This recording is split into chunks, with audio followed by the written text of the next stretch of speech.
روزہ عبادت بن جائے وہ نجات دلا سکتا. ایک تو روزے کی عادت ہے اور ایک تو روزہ عبادت ہے. روزہ عادت اور عبادت میں فرق کیا ہے؟ عادت یہ سب نے رکھا ہم بھی رکھ لیں، یہ عادت ہے. نہ رکھیں گے تو کیا جواب دیں گے، یہ عادت ہے. نہ رکھیں گے تو لوگ تانا دیں گے، عادت ہے. پھر روزہ عبادت کیا ہے؟ روزہ عبادت یہ ہے کہ اللہ نے روزہ رکھنے کا حکم دیا ہے اور مصطفیٰ جان رحمت نے روزے کا حق یہ بتایا ہے اگر تو روزہ رکھے تو صرف بھوکا پیاسا نہ رہے بلکہ تیرا ہاتھ بھی روزے دار رہے، تیری زبان بھی روزے دار رہے، تیری آنکھ بھی روزے دار رہے، تیرا پیر بھی روزے دار رہے، تیرا کان بھی روزے دار رہے. کان روزے دار اس طرح کہ کان اللہ کے ممنوع کردہ چیزوں کو نہ سنے، ہاتھ روزے دار اس طرح ہاتھ اللہ کے منع کردہ کاموں کو نہ کرے، زبان روزے دار اس طرح کہ زبان اللہ کی ممنوع کردہ چیزوں کو ادا نہ کرے، پیر روزے دار اس طرح کہ پیر اس جگہ چل کر نہ جائے جہاں اللہ نے جانے سے منع کیا ہے. جب تو ان سارے اعضاء کو روزے دار بناتا ہے تو ایسے روزے کے معاملے میں میرا اللہ فرماتا ہے روزہ میرے لیے ہے اور میں ہی اس کی جزا ہوں. ہر عمل کی جزا جنت ہے، روزے کی جزا خدا کی ذات ہے. اسی لیے آقا فرماتے ہیں روزے دار کو دو خوشی ہے، ایک تو افطار کے وقت، دوسرا لقائے رحمان کے وقت، خدا کی زیارت کے وقت. صحابہ نے پوچھا آقا ہم اللہ کی زیارت کیسے کریں گے؟ آقا فرماتے ہیں جیسے تم آسمان پہ چاند دیکھتے ہو بلا تمثیل اسی طرح تم خدا کی زیارت کیا کرو گے. یہ روزے داروں کی شان ہے. آج کے روزے کیا ہے؟ جس میں جھگڑا، جس میں غیبت، جس میں چگلی، جس میں فساد. روزے کو عادت مت بناؤ، روزے کو عبادت بناؤ. احساس مٹ گیا، عبادتوں کا احساس مٹ گیا، گناہوں کا احساس ختم ہو گیا. جب تک کہ لوگوں میں گناہوں کا احساس زندہ تھا وہ عبادت کر کے بھی اللہ سے ڈرتے تھے، وہ عبادت کر کے بھی رب کی بارگاہ میں آنسو بہاتے تھے کہ مولا میں تو حق ادا نہ کر سکا. لیکن آج احساس نہیں ہے، اس لیے لوگ ہنستے ہنستے افطار کرتے ہیں.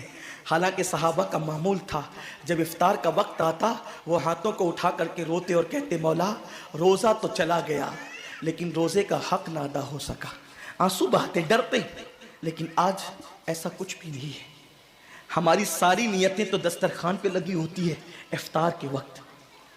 آئیے ایک بات نکل آئی، احساس گناہ. کیا ہے احساس گناہ؟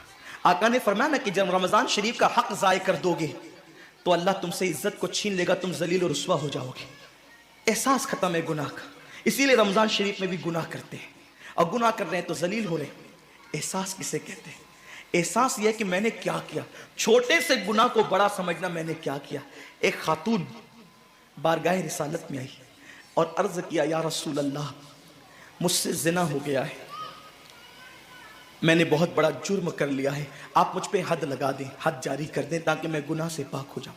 اللہ کے حبیب نے احساس گناہ دے کر کے فرمایا کہ جا ابھی تیرے پیٹ میں بچہ ہے، تیرے جرم کی سزا تیرے پیٹ کے بچے کو نہیں دی جا سکتی.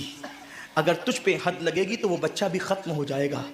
جب بچہ پیدا ہو جائے اس کے بعد آنا. بچہ پیدا ہو گیا تو وہ لے کر کے آئی. آقا فرماتے ہیں تیری جان چلی جائے گی تو اس کی پرورش کون کرے گا، اس کو دودھ کون پلائے گا؟ جا اس کو دودھ پلا اس وقت تک جب تک یہ کھانے نہ لگے. وہ بچے کو 2 سال تک دودھ پلاتی رہی اور جب بارگاہ رسالت میں آئی تو بچے کے ہاتھ میں روٹی کا ٹکڑا دے کر کے آئی. بچہ روٹی کھا رہا تھا. عرض کی آقا مجھ پہ حد جاری کریں تاکہ میرا گناہ جو میرے دامن پہ لگا ہے وہ دھل جائے. حضور نے 3 مرتبہ اس کو اپنے دروازے سے ٹالا. اگر کوئی دوسرا ہوتا اس کو ڈھیل دی جاتی تو وہ بھاگ جاتا، دوبارہ پلٹ کرنا آتا. لیکن احساس گناہ تھا، گناہ کا احساس تھا کہ یہاں گناہ مٹ جائے تاکہ وہاں جواب دینے سے بچ جاؤں.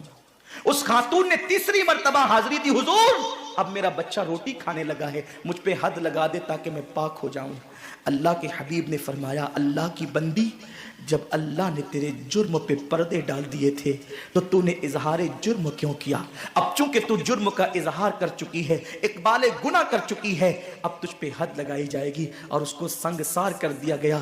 جب وہ مر چکی اور اس کو دفن کر دیا گیا تو کسی نے کہا کتنی بدبخت تھی وہ عورت جس نے رسول پاک کے دور میں منہ کالا کیا، میرے نبی نے فرمایا تو اس کا گناہ دیکھتا ہے تو اس کا احساس گناہ نہیں دیکھتا.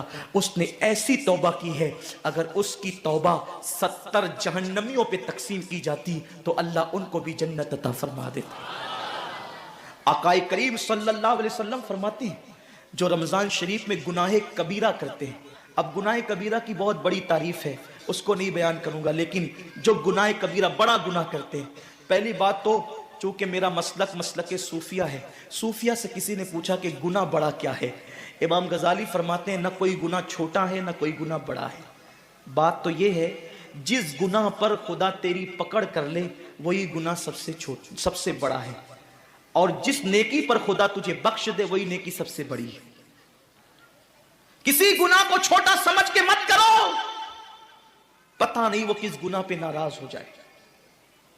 تو اللہ کے حبیب صلی اللہ علیہ وآلہ وسلم فرماتے ہیں جو رمضان شریف میں بڑا گناہ کبیرہ گناہ کرتے ہیں سال بھر تک فرشتے اس پہ لعنت کرتے رہتے ہیں، اور اگر اسی سال اس کو موت آ جائے، اسی سال جس نے ماہ رمضان میں گناہ کبیرہ کیا تھا، اس نے بڑا گناہ کیا تھا.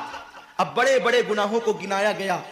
مثال کے طور پر کسی عورت پر غلط نیت سے نظر ڈالنا یہ گناہ کبیرہ ہے.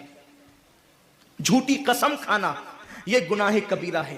ناپ تول میں کمی کرنا یہ گناہ کبیرہ ہے. کسی کو دیکھ کر اس کا مذاق اڑا کے دل دکھانا یہ گناہ کبیرہ ہے. کسی کی امانت میں خیانت کرنا یہ گناہ کبیرہ ہے. ماں باپ کا دل دکھانا یہ گناہ کبیرہ ہے. کفر کرنا یہ گناہ کبیرہ ہے، بلکہ اکبر الکبائر ہے.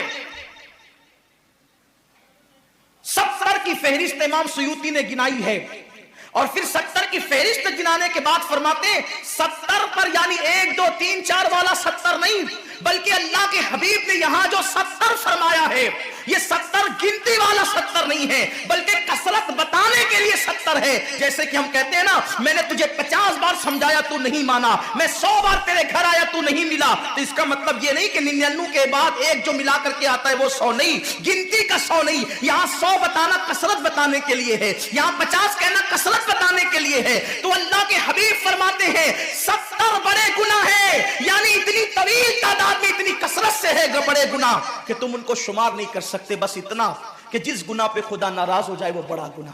تو جس نے رمضان شریف میں قصدن بڑا گناہ کیا، قصدن، نماز کو چھوڑنا بھی گناہ کبیرہ ہے، نماز کو ترک کرنا بھی گناہ کبیرہ ہے. میرے آقا صلی اللہ علیہ وسلم کے دیوانوں، کھیل کود میں وقت کو ضائع کرنا، وقت کا ضیاع، یہ بھی گناہ کبیرہ ہے. آقا فرماتے ہیں جس نے رمضان شریف میں گناہ کبیرہ کیا اس رمضان سے لے کر آنے والے رمضان شریف تک فرشتے اس پہ لعنت کرتے. یہ لعنت کیا ہے؟ لعنت سمجھتے ہیں؟ لعنت کا مطلب یہ ہے جس پہ لعنت پڑی وہ ہمیشہ کے لیے اللہ کی رحمت سے دور ہو گیا. انسان کی لعنت کیا ہے؟ انسان کی لعنت، ایک جانور پر حضور علیہ الصلوۃ والتسلیم کسی صحابی کے جانور پر بیٹھے تھے، وہ دھیرے چل رہا تھا، کسی نے کہہ دیا کہ اس پہ لعنت ہو، یہ دھیرے چلتا ہے. حضور علیہ السلام نے اس جانور کے نیچے اتر کر فرمایا جس پہ لعنت کر دی گئی میں اس جانور پہ سواری نہیں کر سکتا. یہ ایک انسان کی لعنت کا اثر ہے. جس پہ معصوم فرشتے لعنت کرے اس کا انجام کیا ہوگا؟ وہ بھی 1 2 لعنت نہیں. رمضان شریف کو چھوٹا مت سمجھیے. 1 کے 70 پر آپ کی نظر ہے، گناہ نیکیوں کی کثرت پہ آپ کی نظر ہے، گناہوں کی تباہی پہ آپ کی نظر نہیں ہے. اللہ کے رسول صلی اللہ علیہ وسلم نے فرمایا جیسے ماہ رمضان شریف میں نیکیوں کا درجہ بڑھ جاتا ہے ویسے ماہ رمضان شریف میں گناہوں کا بھی معاملہ بڑھ جاتا ہے. یعنی اگر رمضان شریف میں تم 1 گناہ کرو گے تو اور دنوں کے اندر جو گناہ کرتے تھے اب اس گناہ سے زیادہ تمہیں عذاب دیا جائے گا، کیونکہ آپ نے ماہ رمضان کی حرمت کو پامال کیا ہے، آپ نے ماہ رمضان شریف کی عزت کو پامال کیا ہے. تو سوچو انسان کی لعنت پڑے یہ حال ہے. تو جس پہ فرشتوں کی وہ بھی 1 2 نہیں، پورے سال تک فرشتے لعنت کرتے ہیں. اور اللہ کے نبی صادق و مصدوق نبی نے فرمایا کہ اگر وہ اسی سال رمضان شریف آنے سے پہلے مر جائے تو اس کے پاس کوئی نیکی نہیں ہوگی جو اس کو جہنم کی آگ سے بچا سکے، اور اس کا ٹھکانہ تو جہنم ہی ہوگا. خدا کے لیے اپنے حال پہ رحم کرو، اپنے آپ کو جہنم کا ایندھن مت بناؤ.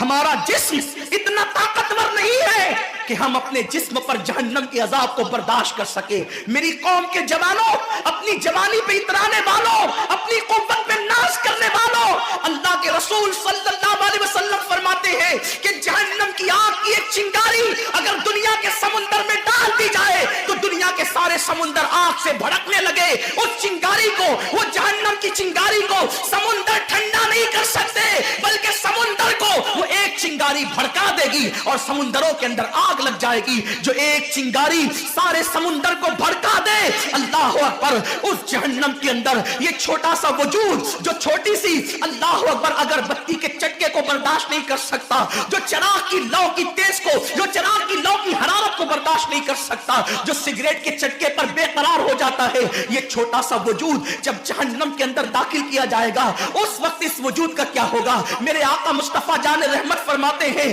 کہ جب پہاڑوں کو جہنم میں ڈالا جائے گا تو پہاڑ ایسے پگھلنے لگیں گے جیسے نمک کو پانی میں ڈالنے سے نمک پگھلنے لگتا ہے۔ میرے بھائیوں، خدا کے لیے اپنے حال پر رحم کرو، اپنے آپ کو جہنم کا ایندھن مت بناؤ۔ اللہ اکبر، تراویح کے وقت میں پیر پھیلا کر محلوں میں بیٹھنے والوں، روزوں کے وقت میں چھپ چھپا کر کھانے والوں، اللہ کی غیرت کو چیلنج مت کرو۔ اللہ کے حبیب نے فرما دیا کہ جو گناہ کبیرہ رمضان شریف میں کرے گا سال بھر فرشتوں کی لعنت ہوگی۔ آپ کہتے ہیں مسلمان کلمہ پڑھتا ہے، مسلمان نبی کا غلام ہے، مسلمان نبی پہ جان قربان کرنے کے لیے تیار ہے، اتنی مصیبتوں میں کیوں ہے، اتنی تکلیفوں میں کیوں ہے، کیوں تباہ ہو رہا ہے مسلمان؟ ارے جس پر فرشتے پوری سال لعنت کرے وہ قوم تباہ نہ ہوگی تو کیا ہوگا؟ اس قوم کے گھر نہ جلیں گے تو کیا ہوگا؟ اس قوم کی بیٹیوں کی آبرو نہ لوٹے گی تو کیا ہوگا؟ وہ قوم غربت کی چکی میں نہ پسے گی تو کیا ہوگا؟ آؤ سچی توبہ کر لو، توبہ کے دروازے کھلے ہوئے ہیں،